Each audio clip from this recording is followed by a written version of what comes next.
இன்றைய வாழ்க்கை சட்டையை கிழிக்கிறதா இல்லை பட்டையை கிளப்புதா அப்படின்னு ஒரு அற்புதமான ஒரு கேள்வி கேட்டிருக்கிறாங்க. நிச்சயமா பட்டையை கிளப்புதுங்க. காரணம், வாழ்க்கையில நம்ம நர்மதா அம்மா எந்த பாயிண்ட் எடுத்து எந்த பாயிண்ட் சொல்லிட்டு இருக்கேன். இவ்வளோ நேரம் பட்டிமன்றம் போனதுல ஒரு 3 பேருக்கு தமிழ் தெரிஞ்சு கை தட்டியிருக்கீங்க. அப்பா, ஒருத்தவங்களுக்கு கற்பனை இதுக்கு மேல வரவே முடியாது. காதலிச்சா ஒரு உச்சபட்சமா என்ன சொல்லுவாங்க, எனக்கு மனசுக்குள்ள பட்டாம்பூச்சி பறக்கிற மாதிரி இருக்கு. ஆனா நர்மதாவுக்கு மட்டும்தான் 10 கருப்பாம்பூச்சி உள்ள போன மாதிரி. இப்படிப்பட்ட மனப்பான்மை இருந்தா வாழ்க்கை கிழிஞ்சு கந்தலா தான் தொங்கும். என்ன கரப்பாம்பூச்சி உதாரணமா சொல்லியிருக்கேன். அதை பார்க்கும்போது ஒரு மாதிரி இருக்கும். அது கரப்பாம்பூச்சி பெட்ரூம்ல இருக்கும், அதோட மீசை எழுத்தாப்புல ஹாலில் இருக்கும். இவ்வளோ நீளம் மேடம். இந்த மாதிரி டோரில் அடைக்கிறது 3 மீசை அத்து போட்டுருச்சு. என்ன அந்த பிள்ளை இதெல்லாம் அது அனுபவப்பட்டவங்க கரப்பாம்பூச்சியை பார்க்காமகிட்ட போய் நான் 1/4 மணி நேரம் பேசியிருக்கேன். என் நிலைமை யோசிச்சு பாருங்க. நான் பேசுகிற எதுவுமே இந்த ஏரியாவுக்குள்ளே வரல. ஐயாலாம் ஒரு ஆள் வந்திருந்து அசையாம இவங்க 5 பேர் அது குரல் வித்தக்காரங்களா எங்களை இல்லை சார், பக்கத்து பட்டிமன்றம் பேசுகிறவங்க. ஜெயச்சந்திரன் டெக்ஸ்டைல்ஸ் மற்றும் சத்யா வழங்கும் லிட்டில் டாக்ஸின் பொங்கல் தின சிறப்பு நகைச்சுவை பட்டிமன்றம். Powered by Aachi hotel sambar, mister gold oils, associate sponsor English cafe, loom world, venue partner Sri Raghavendra Sabha மண்டபம். எப்பயுமே நெகட்டிவ்னே பேசாதீங்க. பார்த்தீங்களா, நம்ம வாழ்க்கையில் சந்தோஷத்தை மட்டும் அனுபவிச்சு பாருங்கள், நல்லாயிருக்கும் என்று சொல்லி நம்மளுடைய நித்திய பிரியா வாங்க சார். பரவாயில்ல, இவ்வளோ நேரம் பட்டிமன்றம் போனதில் ஒரு 3 பேருக்கு தமிழ் தெரிஞ்சு கை தட்டியிருக்கீங்க. லிட்டில் டாக்ஸ் நேயர்கள் அனைவருக்கும் அன்பான வணக்கம். இன்றைய வாழ்க்கை சட்டையை கிழிக்கிறதா இல்லை பட்டையை கிளப்புதா அப்படின்னு ஒரு அற்புதமான ஒரு கேள்வி கேட்டிருக்கிறாங்க. நிச்சயமா பட்டையை கிளப்புதுங்க. காரணம், நம்ம வாழ்க்கையில நினைச்சு கூட பார்க்க முடியாத விஷயத்த இன்னைக்கு நம்ம நிமிஷத்துல நொடியில அடைஞ்சிடுறோங்க. வாழ்க்கை இன்னைக்கு மகிழ்ச்சியா இருக்கு, சுதந்திரமா இருக்கு, சௌக்கியமா இருக்கு, சௌகரியமா இருக்குங்க. ஆனா எனக்கு முன்னாடி பேசின 2 பேருக்கு என்ன பிரச்சனைன்னு தான் தெரியல. ஆனா எங்க லட்சுமி நாராயணனை பத்தி ஒன்று சொல்லணுங்க. ரொம்ப கிரியேட்டிவான பர்சன் நடுவர் அவர்களே. அவனே என்கிட்ட சொன்னான், அக்கா நான் ரொம்ப கிரியேட்டிவான பர்சன் தான். என்னடா கிரியேட் பண்ணுவேன், எனக்கு நானே பிரச்சனையை கிரியேட் பண்ணுவேன்றான். அவனுக்கு கிழிஞ்சலா தான் தெரியும். அடுத்ததான் நம்ம நர்மதா. அப்பா, ஒருத்தவங்களுக்கு கற்பனை இதுக்கு மேல வரவே முடியாது. காதலிச்சா ஒரு உச்சபட்சமா என்ன சொல்லுவாங்க, எனக்கு மனசுக்குள்ள பட்டாம்பூச்சி பறக்கிற மாதிரி இருக்கு, அப்படியே ஒரு கோலி குண்டு வந்து வயிற்றுக்குள்ள வந்து உருள்ற மாதிரி இருக்குன்னு சொல்லுவாங்க. ஆனா நர்மதாவுக்கு மட்டும்தான் 10 கருப்பாம்பூச்சி உள்ள போன மாதிரி. இப்படிப்பட்ட மனப்பான்மை இருந்தா வாழ்க்கை கிழிஞ்சு கந்தலா தான் தொங்கும். இது கந்தலான்னு கந்தா ஓடிடும், சந்தில் போய். என்ன கரப்பாம்பூச்சி உதாரணமாக சொல்லியிருக்கேன். அதை பார்க்கும்போது ஒரு மாதிரி இருக்கும். அது கரப்பாம்பூச்சி பெட்ரூமில் இருக்கும், அதோட மீசை எழுத்தாப்புல ஹாலில் இருக்கும். இவ்வளோ நீளம் மேடம். இந்த மாதிரி டோரில் அடைக்கிறது 3 மீசை அத்து போட்டுருச்சு. என்ன அந்த பிள்ளை இதெல்லாம் அது அனுபவப்பட்டவங்க கரப்பாம்பூச்சியை பார்க்காமகிட்ட போய் நான் 1/4 மணி நேரம் பேசியிருக்கேன். என் நிலைமை யோசிச்சு பாருங்க. நான் பேசுகிற எதுவுமே இந்த ஏரியாவுக்குள்ளே வரல. ஐயாலாம் ஒரு ஆள் வந்திருந்து அசையாம இவங்க 5 பேர் அது குரல் வித்தக்காரங்களா எங்களை இல்லை சார், பக்கத்து பட்டிமன்றம் பேசுகிறவங்க. வாழ்க்கையில நம்ம நர்மதா அம்மா எந்த பாயிண்ட் எடுத்து எந்த பாயிண்ட் சொல்லிட்டு இருக்கேன். நர்மதா பேசும்போது சொன்னாங்க, நம்ம வந்து தமிழ்ல பேசினா கூட என்னை வந்து பூமர்னு சொல்றாங்களேன்னு. பூமர்னு பேசலாம், ஆனா அடுத்தவங்களை பத்தி ரூமரை தான் பேசக்கூடாது. அந்த காலத்து ஆட்களை பாருங்க. நான்லாம் அந்த காலத்துல அப்படின்னு ஆரம்பிச்சு இவ அங்க போனா, அவ அப்படி இருந்தவன், அடுத்தவர்களை பற்றி அவதூறா பேசுனது அந்த காலம். இன்னைக்கு எங்களுக்கு வேலை அதிகமா இருக்குங்க ஐயா. இன்னைக்கு ஒவ்வொரு நொடியுமே பாருங்க, வாழ்க்கையில் அவ்வளோ வசதி வாய்ப்பு அதிகமா இருக்கா இல்லையா? நீங்க ராத்திரி 1 மணிக்கு அமெரிக்காவில் இருக்கக்கூடிய பையனை பார்க்கணுன்னு ஆசைப்பட்டீங்கன்னா அப்படியே நொடியில பார்க்கலாம், வீடியோ கால் பண்ண முடியும். அதுவே நீங்கள் விடியற் காலையில் 3 மணிக்கு பிரியாணி சாப்பிடணுன்னு ஆசைப்பட்டு பாருங்க, ஒரு ஆர்டர் போட்டிங்கன்னா போதும், சில நிமிஷத்தில் சாப்பிட முடியும். இப்போ எங்கள் நடுவருக்கே நேரம் ஆயிடுச்சு, மதுரைக்கு போகணும். பஸ் ஏறி போனாருன்னா 10 மணி நேரம் ஆகணும்.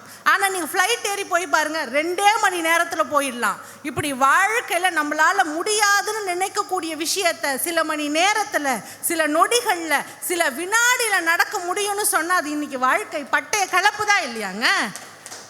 ஐயா, ஒரு காலத்தில் வாழ்க்கையில் உயரணும்னா கஷ்டப்படுவாங்க, போராடுவாங்க, எவ்வளவோ இன்னல்களை தாண்டுவாங்க.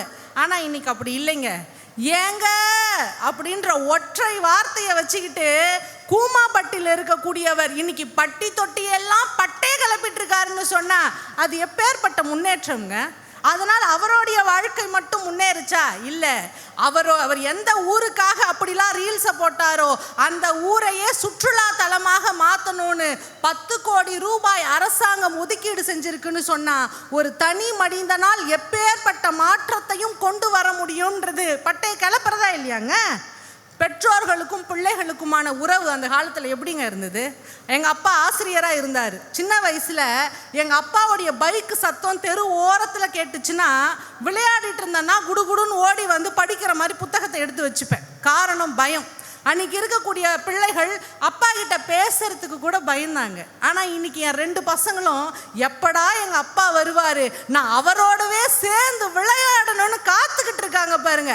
அந்த அன்பு, அந்த அன்னுண்ணியம், அது இன்னைக்கு தானுங்க. அது பட்டை கலப்புற விஷயம் இல்லையா? ஆணும் பெண்ணும் எப்படிங்க சமமாக நடத்தினாங்களே ஒரு காலத்தில். ஆணுக்கு ஒரு நீதி, பெண்ணுக்கு ஒரு நீதின்னு இருந்ததுங்க. ஒன்றும் இல்லை, நம்ம 1ஆம் வகுப்பு பாட புத்தகம் பார்த்துருப்போம். அதில் ஒரு காட்சி கொடுத்துருப்பாங்க.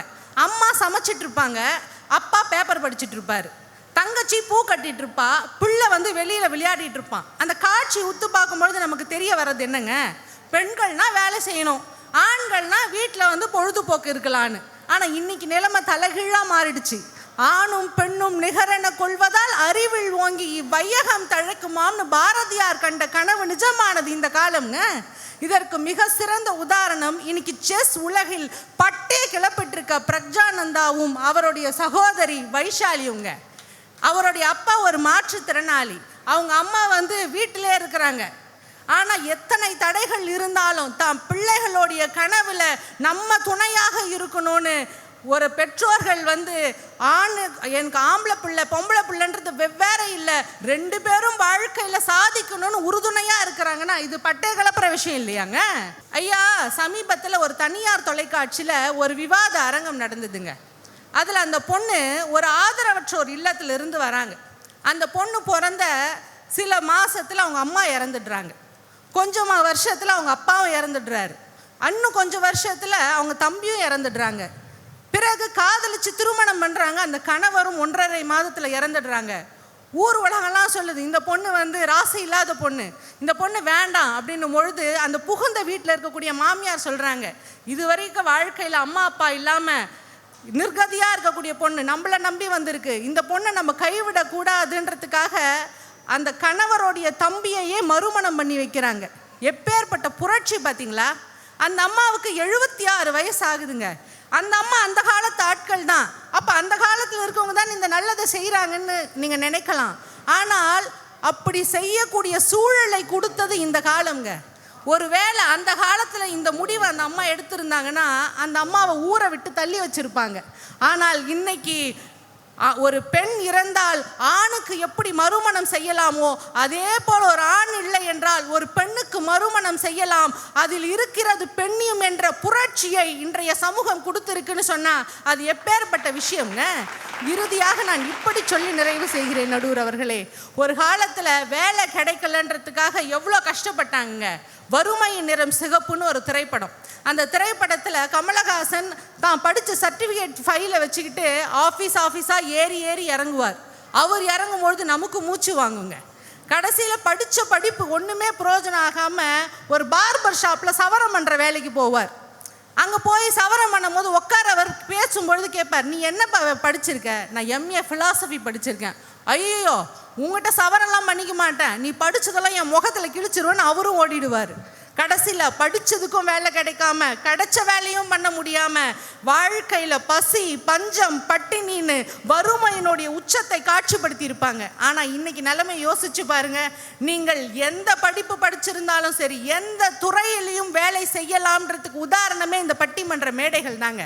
ஏன்னா இங்கே இருக்கக்கூடிய 4 பேருமே ஒவ்வொரு படிப்பு படிச்சிருந்தாலும் தமிழ் துறையில் இத்தனை சாதனைகள் செய்ய முடியும்னு நிகழ்த்தி காட்டியிருக்கோம்னு சொன்னால் இதுதானுங்க பட்டை கலப்புற விஷயம், இன்னைக்கு வாழ்க்கை நமக்கு எந்த சூழ்நிலையில் எடுத்துட்டு போய் நின்னாலும் நமக்கான வாய்ப்பை நாமே உருவாக்க முடியும் என்று சொன்னால் இந்த வாழ்க்கை தான் மகிழ்ச்சியான வாழ்க்கை. நாளை என்பதே நம்பிக்கைக்கான அடையாளம் தாங்க. அதை ரொம்ப மகிழ்ச்சியோடு வாழ்ந்து பாருங்க, வாழ்க்கை என்னைக்கும் இனிமையாக இருக்கும் என்று சொல்லி நல்லதொரு வாய்ப்பினை நல்கிய அத்தனை நல்ல உள்ளங்களுக்கும் நன்றி பாராட்டி விடைபெறுகிறேன். நன்றி, வணக்கம்.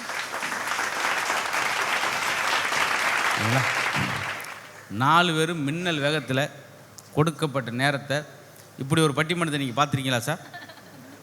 பூராமே இப்போ எக்ஸ்பிரஸ் வேகத்தில் வந்துட்டோம் பாருங்கள். கேமராமேனோடு வச்சுட்டு உள்ளே போயிட்டு அவர் வர்றார். எல்லாம் நான் கூட நீ வாட்ஸ்அப்பில் மீதி ஜோக்கை அனுப்பிச்சி விட்டு நான் கிளம்பிடுவேன். பூரா ஆன்லைன் விஷயம் ஆயிடுச்சு, பரபரப்பாக பேசும். ஏன்னா எங்கள் ஊரில் மாரியம்மன் கோயில் திருவிழாவுக்கு கொரோனா டயத்தில் ஒருத்தன் 1000 பேருக்கு கூழ் ஊற்றுனான். ஆனால் திட்டத்தான் செஞ்சாங்க. ஏன்னா ஆன்லைனில் ஊற்றுனா கோருது பார்த்தீங்களா, இது மாதிரிலாம் சார். அப்போ அவங்க என்ன சொல்கிறாங்கன்னா, நெகட்டிவான விஷயம்னு சொல்கிறீங்க இந்த கொரோனா, ஆனால் அது எவ்வளோ பாசிட்டிவான விஷயம் சார். கணவன் மனைவி பேசிக்கிறதுக்கு இறைவன் கொடுத்த 2 வருஷ பரிசு. அதே போல் அவள் என்ன கிச்சனில் எவ்வளோ கஷ்டப்படுறான்னு தெரிஞ்சுக்க. குழந்தை ஒரு டிராயிங் வரைஞ்சி அப்பாட்ட காமிக்கின்றக்காக காத்துக்கிட்டு இருக்கோம். அவர் வரங்களும் தூங்கிடும், 9 மணிக்கு வருவார். அப்போ குழந்தை தன்னுடைய படைப்பை கூட, அப்பா எனக்கு ஸ்கூலில் இந்த மெடல் கொடுத்தாங்க, நான் தான் ரன்னிங் ரேஸில் வின்னரு அப்படின்ற அந்த சர்டிஃபிகேட்டை கூட காமிக்க முடியாமல் ஆசையை நிவர்த்தி செய்ய முடியாமல் இருக்கும். அதுக்கு வாய்ப்பு 2 வருஷம் உட்காந்து பேசணும். எப்படி எழுதுகிறேன், எப்படி வரைகிறான். குளிக்கவே முடியாத கங்கை ஆற்றுல அள்ளி குடிக்கிற மாதிரி தண்ணி சுத்தமாச்சு. விலங்குகள் வெளியே வந்துச்சு சார், மனுஷன் இருக்கிற பகுதிக்குள்ளே அவ்வளோ அழகாக இருந்துச்சு. அப்படி எனக்கா நினச்சோமா சார், சனியம் பிடிச்ச கொரோனா அப்படின்னு தான் சொன்னோம். ஆனால் அதில் எவ்வளோ நல்ல விஷயம் நடந்துச்சு. ஒரு கல்யாணத்துக்கு அளவுடு 50 பேர் தான். பொண்ணு மாப்பிள்ளை வீட்டார் அப்படி சட்டரை ஓப்பன் பண்ணிக்கிட்டு 50 பேர் தானே, வாங்க வாங்க 1 2 3 4 50 சட்டரை மூடிட்டாங்க. மாப்பிள்ளை வெளியே கிடைக்கான். தட்டுறான், என்ன நான் தான் வரணும், போயா டைம் ஆச்சியா, போய் ஐயர் தட்டி விடியா, 3 கையெழுத்தை கட்டி விடியா அப்படின்னு. ஆச்சரியமாக இருக்கும். சிலர் கேட்பாங்க பார்த்தீங்களா, அந்த இருக்கார்ல, அம்மா அவர் தான் என் 5 பொண்ணுக்கு மாப்பிள்ளை பார்த்து கட்டி வச்சார், பரவாயில்லையே, அவருக்கு என்ன கொடுத்தீங்க? என் 6வது பொண்ணு அவருக்கு தான் கொடுத்தேன். இதெல்லாம் ஒரு காலத்தில் 2010 சொல்லும்போது ஊரே விழுந்து சிரிக்கும். இன்றைக்கி நானே சொல்லிட்டு நானே சிரிச்சுட்டு போக முடியும். இதை ஏன் சொல்கிறேன்னா, கொரோனான்றதை கூட ஒரு பாசிட்டிவ் எடுத்தால் வாழ்க்கை ஏதாக போகுது. குறைந்த விலை, நிறைந்த தரம், தங்கள் தேவைகள் அனைத்தும் ஒரே இடத்தில். ஜெயச்சந்திரன். நம்ம சத்யாவில் எல்லாம் வாங்கலாம். சத்யா இப்போது புதிய அறிமுகம் ஆச்சி ஹோட்டல் சாம்பார் 50 கிராம் ரூபாய் 20 மட்டுமே.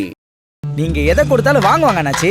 அப்ப நான் நல்லது தானே கொடுக்கணும். அதனாலதான் மிஸ்டர் கோல்டு, தரத்திலையும் அளவுலையும் நோ காம்ப்ரமைஸ். நீங்களும் இதையே வாங்குங்க. வாட்ஸ்அப் வழியாக ஆங்கிலம் கற்க இங்கிலீஷ் கஃபே. WhatsApp now 8075966174.